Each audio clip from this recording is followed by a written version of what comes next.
Assalamualaikum warahmatullahi wabarakatuh. Kami dari kelompok 10 akan mempresentasikan tentang yaitu laporan riset emiten di PT Kimia Farma Tbk. Perkenalkan kelompok kami yaitu ada Endah, ada Sinta, ada Lia, ada Dewi Masito, dan saya sendiri yaitu Siti Apriani. Deskripsi bisnis.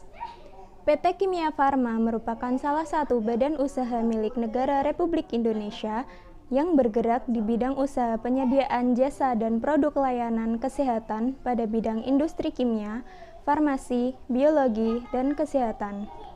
Kimia Farma berdiri pada tanggal 16 Agustus 1971. Tujuan didirikannya adalah sebagai penyedia layanan terdepan pada industri farmasi terintegrasi. Dalam menjalankan pelaksanaan usahanya, Kimia Farma memiliki jejaring wilayah usaha kerjanya dan operasi baik induk usaha atau holding maupun anak usaha di seluruh Indonesia. Untuk kepemilikannya, sebesar 90,025% dimiliki oleh negara Republik Indonesia, sedangkan sisanya dimiliki oleh umum sebesar 9,975%. PT Kimia Farma mulai dicatat di Bursa Saham pada tanggal 4 Juli 2001 dengan kode saham KAEF. Jaringan usaha PT Kimia Farma tidak hanya dalam nasional, melainkan dalam kancah internasional juga. Analisis ekonomi global dan lokal, USD or EDR exchange rate. Adanya COVID-19 semakin meningkatkan resiko ketidakpastian global. Rupiah terdepresiasi sebesar 2,9% dari awal tahun dengan nilai rata-rata tukar sepanjang semester 1 2020 mencapai 14.600. Tingkat inflasi. Rata-rata tingkat inflasi di Indonesia turun dari 6,4% pada tahun 2015 menjadi 1,3% pada Q2 2020. Inflasi terjaga yang merupakan konsistensi kebijakan BI dalam menjaga tingkat inflasi. Suku bunga acuan. BI menurunkan 7-day referensi repo rate ke level 4,00% sebesar 25 bps. Total penurunan sejak awal tahun sebesar 100 bps. Hal tersebut sebagai respon dari penguatan bauran kebijakan dan pemulihan ekonomi nasional akibat dampak COVID-19. Tinjauan industri dan posisi persaingan. Tinjauan umum industri. 1. Periode 1. 1957 sampai 1959. Pada periode ini adalah periode di mana pemerintah melaksanakan nasionalisasi perusahaan farmasi milik bangsa negara yang ada di Indonesia. 2. Periode 2. 1960 sampai 1968. Pada periode ini adalah periode pembentukan perusahaan negara farmasi dan perusahaan-perusahaan farmasi milik Belanda yang telah dinasionalisasikan sebelumnya. 3. Periode 3, 1969 sampai 1970. Untuk meningkatkan efisiensi setiap badan usaha milik negara, dikeluarkan Instruksi Presiden Nomor 17 Tahun 1967, sehingga Departemen Kesehatan melebur perusahaan-perusahaan milik negara tersebut ke dalam perusahaan negara farmasi dan alat-alat kesehatan Bhinneka Kimia Farma serta perusahaan farmasi Kasa Husada di Surabaya dirubah menjadi perusahaan umum dan perusahaan daerah. Kemudian perusahaan negara farmasi Sari Husada di Yogyakarta berdiri sendiri sebagai anak perusahaan. Periode 4, 1971 sampai 2001. Periode 4 dimulai tahun 1971, ditandai dengan dikeluarkannya Peraturan Pemerintah Nomor 116 Tahun 1971 yang berlaku sejak tanggal 19 Maret 1971. 5. Periode 5, tahun 2001 sampai sekarang. Pada periode ini, tepatnya tanggal 28 Juni 2001, PT Kimia Farma menjadi perusahaan terbuka dengan nama PT Kimia Farma Terbuka. Posisi persaingan PT Kimia Farma.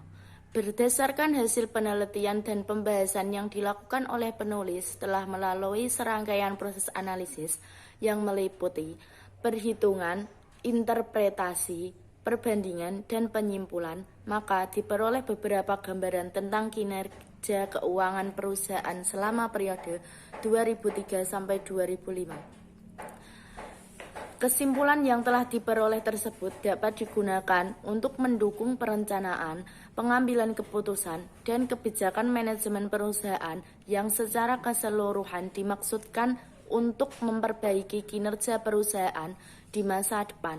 Serta di sisi lain tentunya ada pula pihak-pihak luar perusahaan yang berkepentingan terhadap kinerja perusahaan, khususnya dalam hal. Selanjutnya yaitu ada rasio likuiditas. Nilai current ratio pada Kimia Farma berdasarkan dua tabel di atas yaitu dapat diketahui dari tahun 2014 sampai 2019 berturut-turut yaitu mengalami kenaikan.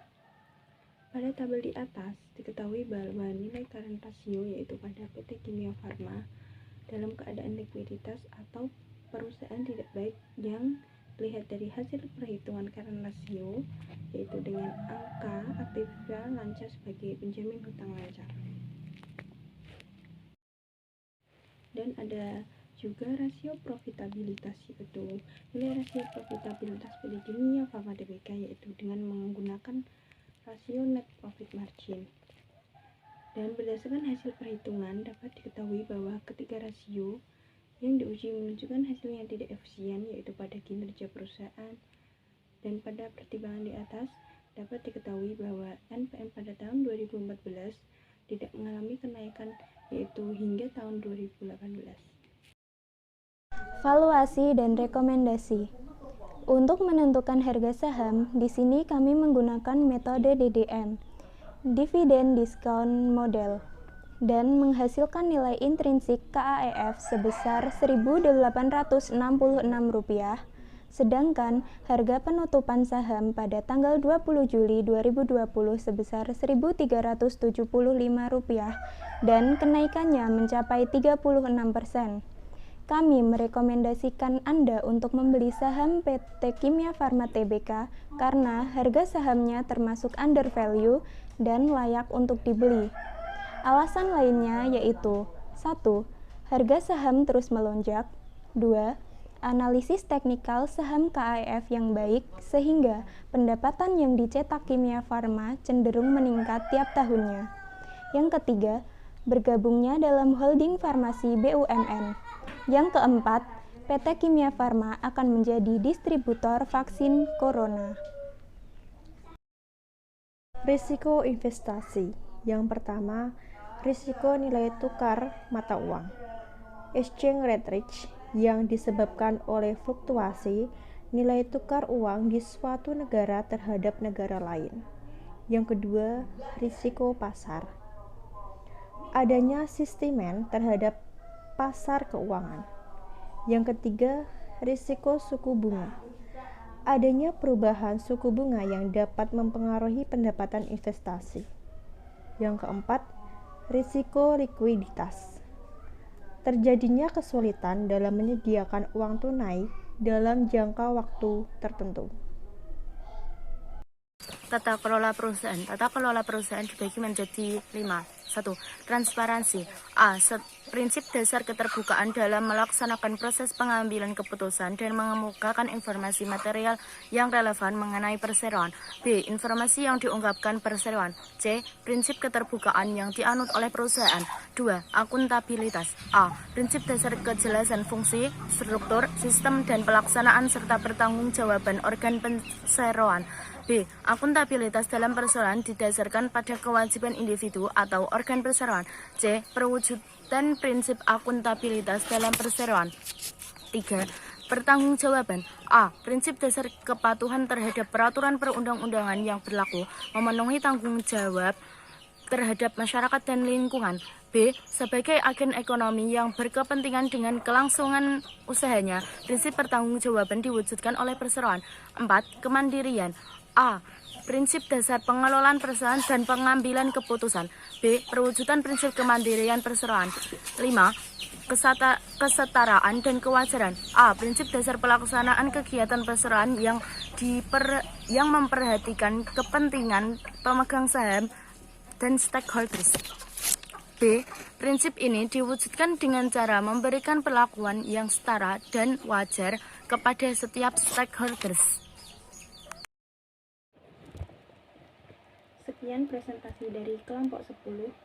Apabila ada kesalahan, mohon dimaafkan. Wabillahi taufiq wal hidayah. Wassalamualaikum warahmatullahi wabarakatuh.